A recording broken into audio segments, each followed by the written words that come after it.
Happy Wednesday to you, everyone. Hope you're doing well out there. Hope you've had some great training days here as of late. I've got a viewer question I want to go over with you today, and it is this. My two dogs get into occasional spats. What two dogs don't? All dogs get into spats. Afterward, though, they seem to hold a grudge against one another for days. Wow, for days? It breaks my heart because I want them to get along and I want them to like each other. Why does it take so long for them to forgive each other? Well, to answer that question, I'm going to rely upon a study that was done by the Wolf Science Center at the Konrad Lorenz Institute of Ethology at the Veterinary School of Medicine in Vienna, Austria. This study was done a couple of years ago, and it's pretty much one of those type of studies where you go looking for something and you find exactly what you expected. So here's what they went looking for. They wanted to study the post-conflict management of wolves and dogs. And they did this with a group of contained or what I would say captive dogs, packs of captive dogs, and packs of captive wolves. And then they took some of their information and they did a comparison to free-ranging packs of dogs and free-ranging wolves.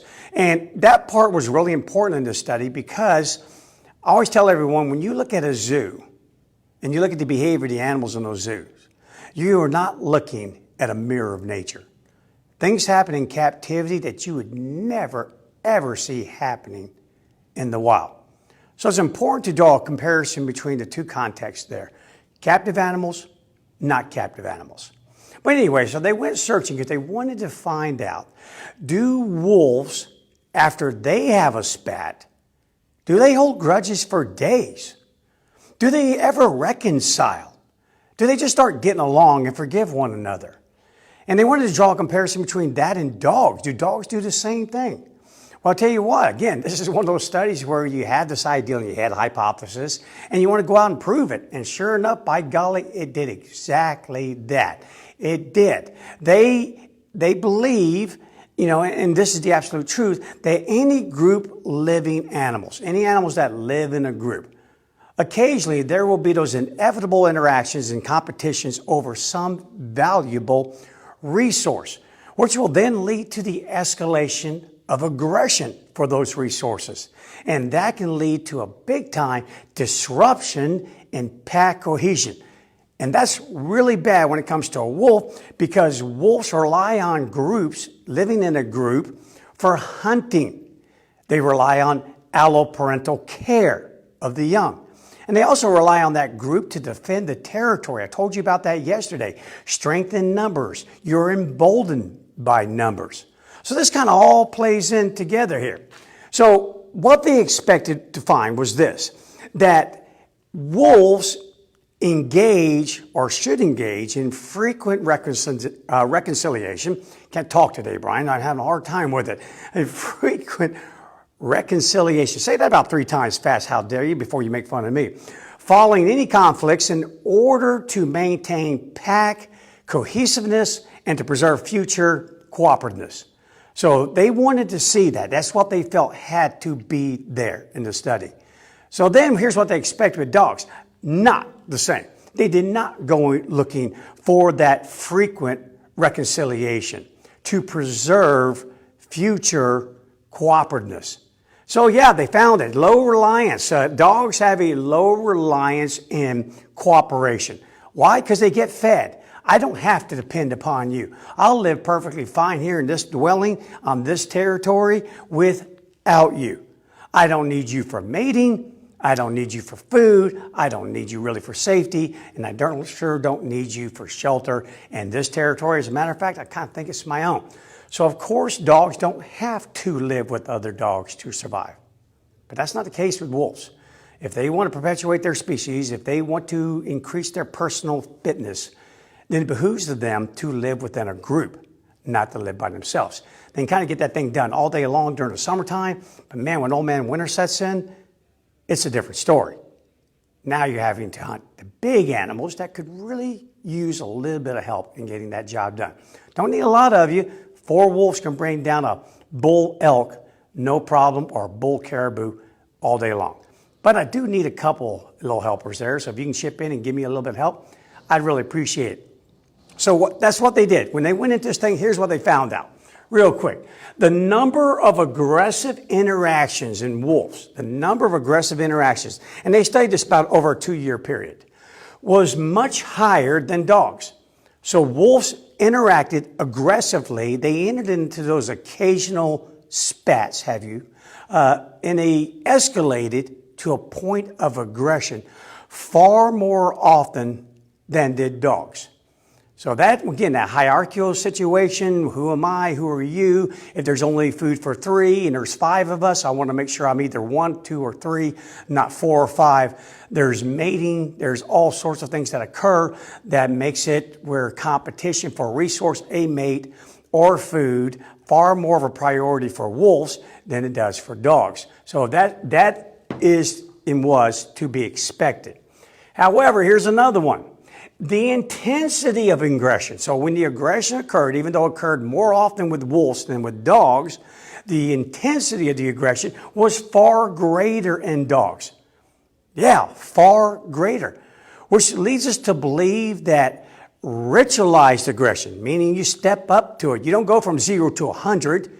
You actually kind of just get out of the driveway a little bit and start heading down the road before you get on the darn freeway.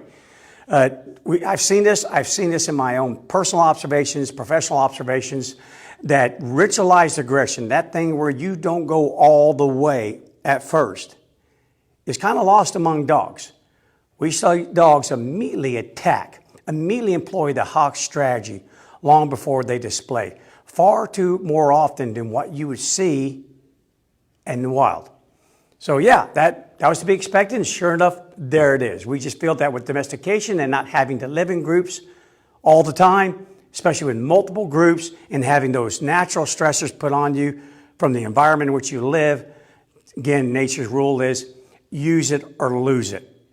And so we're seeing that dogs are losing the ability to not go into full combat, that they're simply just going. Instead of, hey, let me just give you the stare here. Maybe you'll just back off away from that food. All right, that doesn't work. Let me show you my teeth. Yeah, they're pretty good. I got them worked on the other day. Yeah, that didn't work either. Okay, so I'm going to have to raise a signal here because I swear I'm keeping this and you're going to back off. And here I come. No, instead of that, they're just going. And they saw a lot of this, again, at the Veterinary School of Medicine over in Austria at the Konrad Lorenz Institute of Ethology. These people do some serious studies. I've referred to their studies many times in previous videos, on my radio show, in my books. Yes, they do a great job, and they're serious about what they do.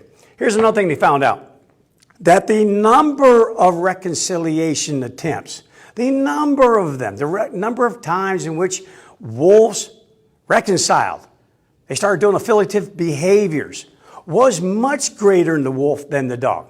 Again, hey, if I don't need you, then why do I need to make up with you? There's just no need to. They don't need to. Yes, so then they also found out that the duration of the peacekeeping, those peacetime moments, the duration of those two combatants getting along after the conflict, post the conflict in the aggression, they found out in wolves was much longer than in dogs.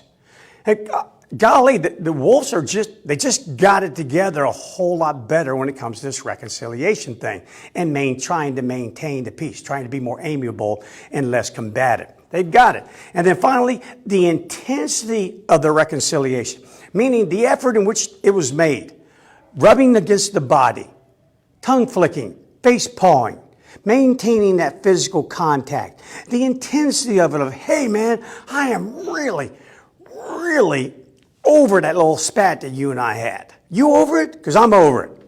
Yeah, you over it too? Good, let's go hunting. They're done with it.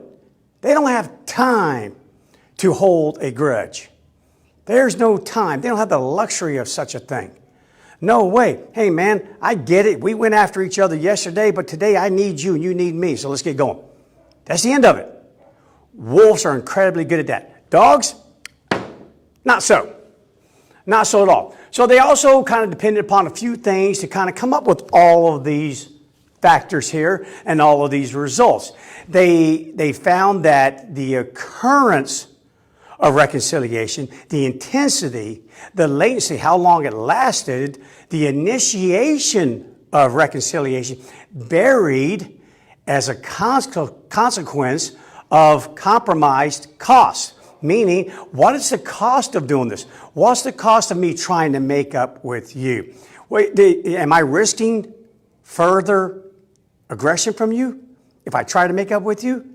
Yeah, that's something you have to think about. Think about any time that you may have gotten in a fight with someone in your life. I'm not talking about a physical fight. I'm talking about maybe just a good old verbal onslaught. One of those speeches that you make that you'll never, ever, ever forget. And you'll always regret. So you have one of those. Well, after you've had that, how long does it take you to reconcile with that individual? Yeah, you kind of wade into it a little tenderly at first, kind of like touching a live wire. Like, ooh, you're not going to bite me back, are you? Hey, I really mean I'm sorry. How long does it take them to respond? Why? Why is it like that? Why can't you just go, okay, my bad. I was having an off day. You know, you get it. You have them too, right? Right? Good. We're good? Okay, come on, let's get on down the road.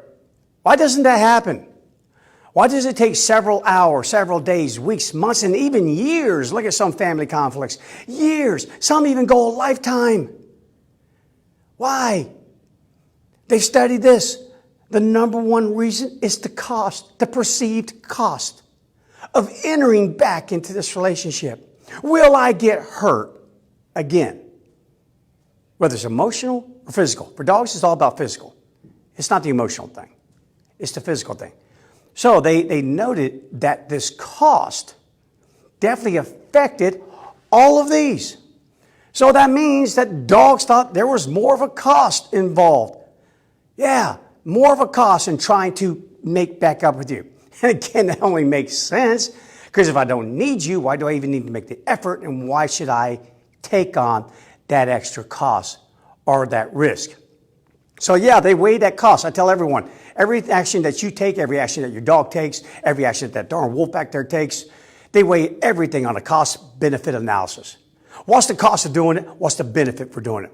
So yeah, they had these animals weigh what is the cost of re-engaging you, reconciling with you, cooperating with you, post an aggressive interaction versus the benefit, restoring the relationship. Yeah, obviously the wolves thought it counted a whole lot more. It meant a whole lot more. That the benefit of restoring that relationship was far greater than the cost. Dogs, not so. The cost is greater than the benefit. So wolves really are into reconciliation. They really are. Dogs, not so much. Dogs, they found, take a avoidance strategy.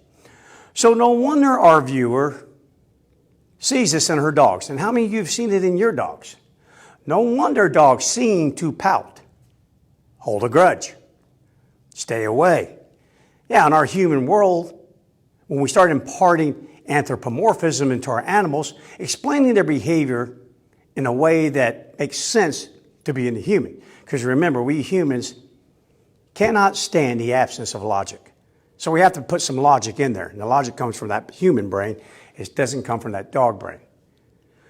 Dogs simply avoid after conflicts. The amount of time they avoid, the intensity of that avoidance, do they run all the way to the other room or do they just stay about 2 or 3 feet away? All of these things are affected by A, the aggression itself, how intense was that aggression, and B, now what do I perceive the cost in cooperating with you versus the benefit. And again, if you're getting fed, you're protected, you're provided with shelter. In other words, all of your fundamental needs are met. Whether you cooperate with the other dog or not, there you go. That's why. So kind of just know this right off the bat, and I'm just going to wrap this thing up here.